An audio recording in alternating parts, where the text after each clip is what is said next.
মুক্তিযুদ্ধের চেতনা রক্ষা করতে গিয়ে, সন্ত্রাস দমন করতে গিয়ে, শান্তি শৃঙ্খলা করতে গিয়ে যখন মানুষ মেরে ফেলা এটাই হয় পথ, তখন বুঝতে হবে যে এদের আর কোনো নৈতিক ভিত্তি নাই, এদের আর কোনো শক্তি নাই। এই কথাটা আমাদের মনে রাখা দরকার। কোন একটা সমস্যার সমাধান করার জন্য আমরা মানুষকে মেরে ফেলাটা সমাধানের পথ বের করেছি। এইটা যেখানে সমাধান, সেই বুঝতে হবে ওই সমাজ, ওই রাষ্ট্র, ওইটা টিকে থাকার ভেতরের কোনো শক্তি নাই, শক্তি হারিয়ে ফেলছিল, যেই কারণে ওকে এইভাবে ব্যবহার করা সম্ভব হয়েছে। গুলি করলে একটা যায়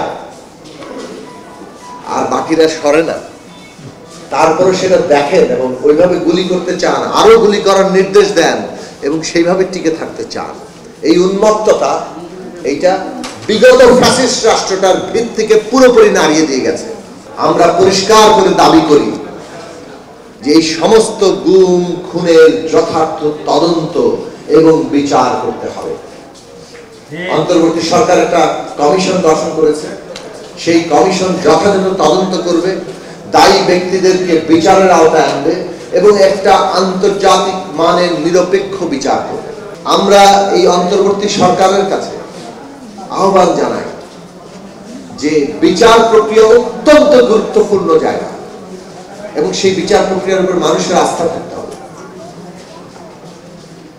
যারা ভিকটিম, ক্ষতিগ্রস্ত মানুষ, তারা যাতে ন্যায় বিচার পান, যারা অভিযুক্ত তারাও যাতে ন্যায় বিচার পান। খুব জরুরি প্রসঙ্গ আজকে, সেই জন্য আমাদের লড়তে হবে, কারণ আমরা একটা নতুন রাষ্ট্র নির্মাণ করতে চাইছি এবং সেইটা বাংলাদেশের গুরুত্বপূর্ণ প্রশ্নটা মায়ের ডাক তুলে যাবে। তাতে ওই সঞ্জিদা খাতুন তুলির ভাইকে যদি আবার তুলে নিয়ে যাওয়া হয়, আমাদের কণ্ঠরোধ করা যাবে না।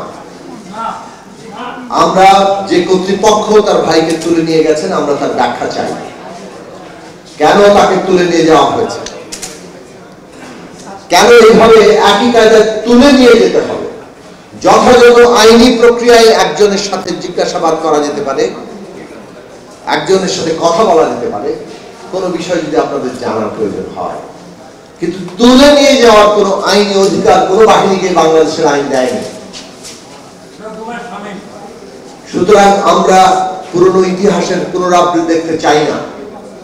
আমরা অবশ্যই অন্তর্বর্তী সরকারকে বলবো, এর জবাবদিহিতা আপনাদের করতে হবে। বাংলাদেশে আর যাতে কোনো গুম, কোনো আয়না ঘর তৈরির কেউ সাহস করতে না পারে, তার জন্য পুরো জাতিকে আমাদের ঐক্যবদ্ধ